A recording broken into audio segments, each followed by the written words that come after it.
Hello and welcome to the final video of the year and special New Year's Eve Q&A. You'll have to forgive me if my mood's a little bit down. I've just come off the back of watching All Elite Wrestling and the tribute to John Huber, Brody Lee, Luke Harper, whatever you want to call him. And it doesn't matter who you are, it's enough to make anyone cry. But I am so glad that they made such a tribute to one of the best performers that has ever graced wrestling TV, and just the comments that were aimed towards him and the amount of love that was shown was just extraordinary. So, this is for you, Brody Lee, my little tribute. I'm wearing purple, part of your Dark Order. And I want to say to all of his friends and family out there, I'm sorry for your loss. And I can't say anything else beyond that. My heart goes out to all of you. But let's get these questions answered. Alright, here's the first one. If I had to choose anyone on the SWF roster to join the society, who would it be and why?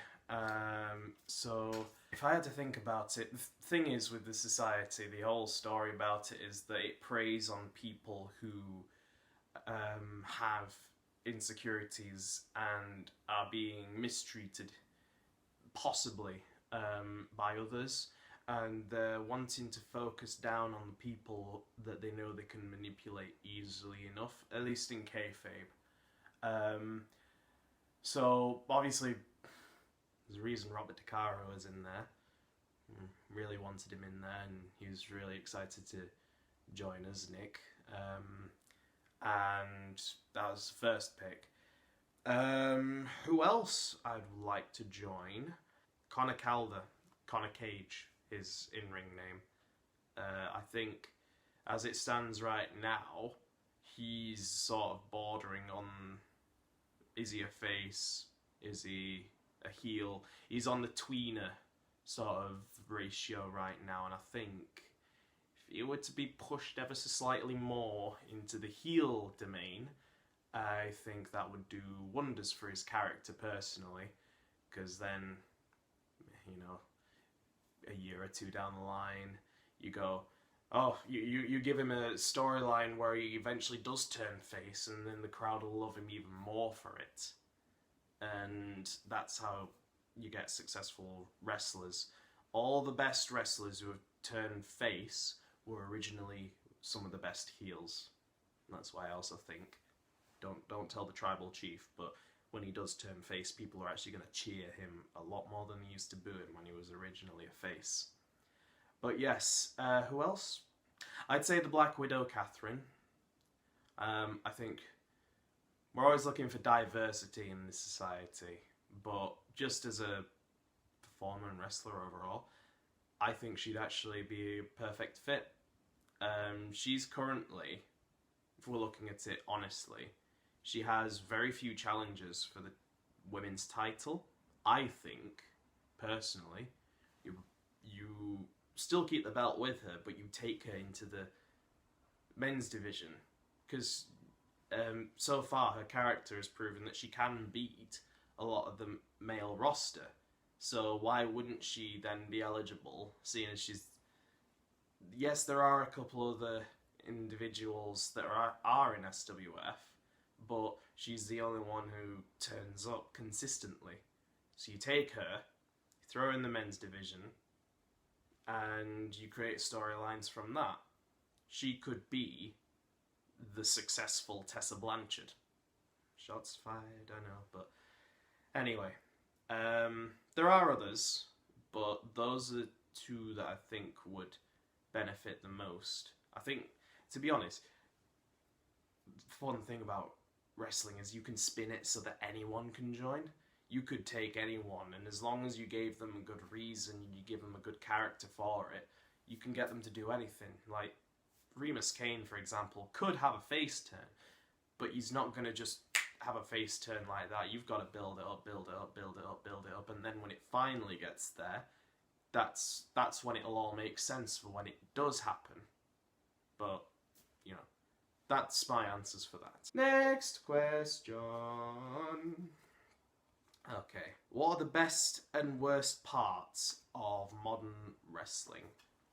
So, I think the best parts of modern wrestling is that it's a lot more athletic than it used to be. It's not as stationary. That's not to say that there weren't high spots in old-fashioned wrestling, but it's a lot more athletic. You see in things that just wow, just the wow factor in the audience, and you see people doing all these fantastical moves and all these fantastical spots, and you're looking at it and you can barely believe that they're able to do this. And I think that's one of the high points of modern wrestling. And promo work is definitely up there. Promo work, I think, is from the golden age. Sorry, Hulk Hogan and Ultimate Warrior, but just going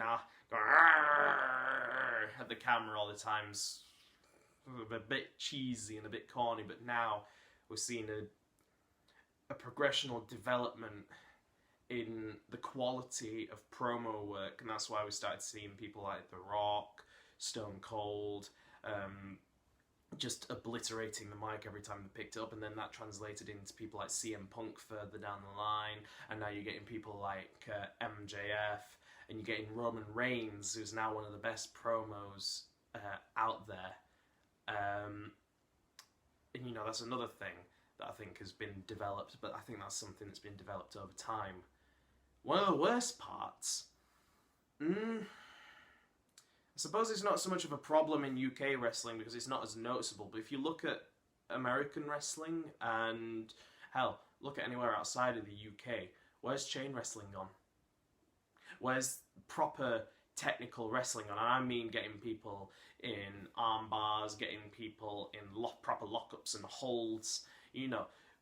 It's fine having lots of high spots, but where's the rest to be able to fill the match? Because yeah, you can have a match where you just hit people with as many different moves as you want, with 12 super kicks, 14 DDTs, and you're flipping around the place, and that's great. I actually agree with Jim Ross on this, because I do think that this is a problem, but I don't think it's exclusively an All Elite Wrestling problem. I think it's a wrestling problem in general.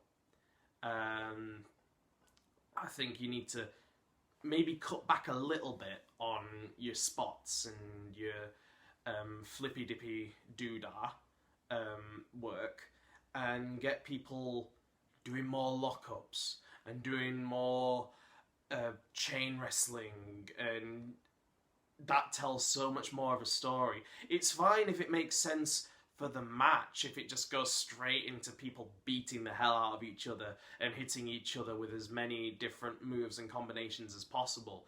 But not every match is like that. A lot of matches are going to have some sort of build-up for it, and that's the perfect way to be able to do it in the ring. Because you can tell so much of a story. Say, for example, you take somebody's arm, and they're like this, and you push them into the corner. That establishes you as being dominant in that moment, and the other person is on the back foot, and they're like, right, how am I going to change it so that I can beat this person? How am I going to flip it around? And then you see them get on top in the chain. And I think that's what's missing from modern professional wrestling now. Do I think it's a massive problem? No, but I do think it's something that needs to be addressed, because it could do so much wonders if you manage to blend the two perfectly together. And the best matches have often had those two elements in it, blended to such a perfection. But obviously, also a good amount of storyline being involved in it also helps. Next question. Who would you like to face in SWF and why? A lot of SWF questions. So, there's a number of people I've already faced. there's a number of people I would like to face, and I would like to face again. In response to your Q&A, Harry, Harry Greenwood, yes. Yes, I would like a match between us one day. I think that it can be built up to such a degree, and I know that we can both put each other through a ton of pain to each other, but I also think that we'll be able to do it in a way that we won't kill each other at the end. That's the thing, people. Wrestling's fine. If you want to stiff the other person, then they're okay with it. Go ahead. As long as you don't kill them, I think you'll be okay. Not everyone's into stiffing though, so that's fine. I would like to face Ben Askren, known as Crisis in SWF. I'd like to think that he's going to stick around for a little bit longer, so at least we can get a match in. You know, it's been something that's been built up for such a long time, especially with the verbal jabs that Remus Kane has been throwing against the Demon Nation. It only makes sense that you do finally get that blow-off match between the two of them. And I would say Crimson, but I know as soon as I come back, we're already going to be finally booked in that match that I think we've been both wanting for such a long time. And WrestlePalooza 2 with Remus Kane, Crimson, Daniel Banner, Drac Nightwing. It's been hyped up to such a level, but I'm going to give it a little bit more hype in saying that it's going to be one of the best matches of my career. At least I hope so. And I think all of us involved in this are thinking the exact same thing as well. Anyone else I'd like to face? Catherine, Black Widow Catherine. You know, I think it would be a shame if we had all this build for this match and then nothing happened with it. I think it would be such a shame if nothing happened there, and I think both of us are wanting to, and I know we can definitely create something where people will be wanting to re-watch the match constantly over and over and over, and I know I want it, I know she wants it. It's just a matter of when is it going to happen? When is it going to happen? Hey, maybe she'll maybe in character she'll take up the offer of Remus Kane's open challenge for the Cruiserweight belt. You never know. It'll happen one day. Fingers crossed. To be honest, I'm the kind of person who just wants to go up against many different individuals as possible. I want to be able to go through the roster. I want to be able to not only have good matches that elevate myself, but elevate the people in it. So I suppose you could just say I'm greedy and I just want to face everyone. Next question. Favourite match of the year? I don't want to give too much time for this one because I think any words that I'd say towards it would have already been said by somebody else a lot more eloquently. Ilya Dragunov versus Walter. But that's just because I love the hard-hitting nature of that match. And, you know, you don't see many matches of that kind. Close second would be Kyle O'Reilly versus Finn Balor. There you go. Next question. What factions or groups do you draw influence from in the society? I think this is a good question to finish on this one. So, I'm not going to flick this one away. So, I think a lot of people can see similarities to a lot of other cult-like groups in wrestling. I would be lying if I said that there wasn't some inspiration from Seth Rollins' faction when it was a faction, and just how fanatical and cult-like it was. But then you also have, and I think a lot of people go, yeah, I see that, the Dark Order. You know, you've got people in there who are one. The entire idea behind the Dark Order is very similar to the Society, I will admit that.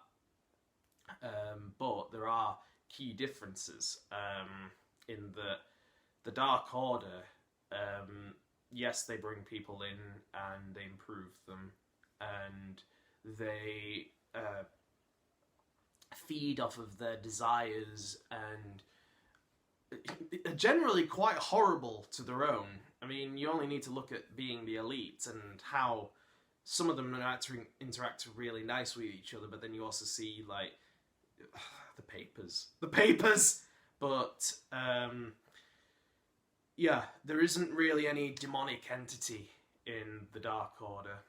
You had, rest his soul, Brody Lee, the Exalted One, who's in charge, and he was the one who gave them direction. You had Evil Uno, you had, is it Stee? I think it is.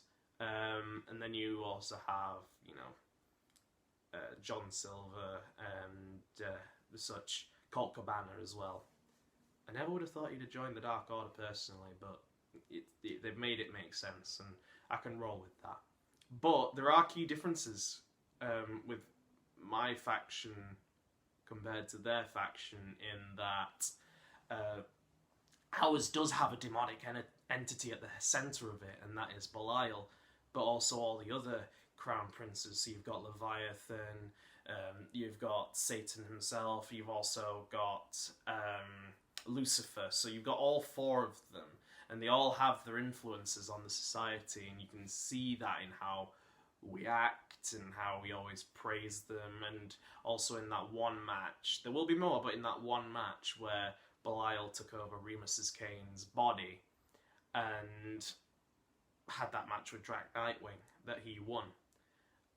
So that's where it does deviate quite a bit. And actually, other than the initiations, generally speaking, they work together more like a family. They would never turn on the Brethren. They would never want to hurt any of their own friends and family in this, because that's what they are. They are a family of sorts. A very psychopathic, sociopathic family with limb-breaking tendencies, but they care about each other very deeply as friends and family. And it's that sort of loyalty that's instilled in them that creates them, makes them who they are as individuals. But yes, that's where a lot of my inspiration came from. And then there's obviously looking back in history, and you look at all the other cults, and you look at how they operated and how conspiracy-like they were. Inevitably, there was going to be some sort of inspiration drawn from these groups. And people are going to laugh. Like the Illuminati, for example, and just how secretive they are, and how many people are truly in the society, because that's what keeps being alluded to, the fact that in the society, yes, you see Richard Knights, you see Robert DeCaro, you see Remus Kane, but there's so many hints and subtle clues as to there being even more in the society than originally, than what you originally see. And I don't know if people have got their heads around that yet, but I know there are going to be more members who are going to be shown soon enough, when the time is right. And then there's still always going to be, well, how many of you are there actually? Because there's even references to, like, the Italian restaurant, and then the fact that Remus Kane has spies running around everywhere. You know, it's a lot bigger than what I think people are currently imagining it right now. And I suppose it is sort of like the real-life example of the Illuminati, in that it has influences in all parts of society. So that's where the name comes from, for that at least. But yes, I think we'll leave that there. I think that's a good question to finish on. It's been a tough year. A very tough year for a lot of us. And, you know, we've got 2021 coming up. And I know that if we can survive 2020, and we can get through all of the crap that's been dealt to us, I know that coming into 2021 we will be stronger, and, you know, it won't be long until we can properly see our friends and family again. It won't be long until we can go outside, We can enjoy each other's company without having to worry about being in distance with each other. We won't have to worry about the stupid government having to change its minds on rules 24/7. We won't have to worry about all these other problems that are just being thrown our way constantly. There will come a time where things will be back to normal. Will it be a normal we'll have had before? Probably not.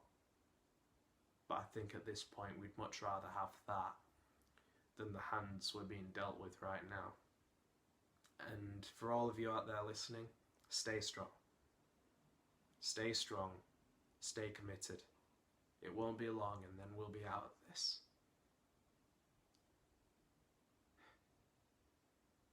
Happy New Year, everyone. I'll see you in 2021. I'll be waiting.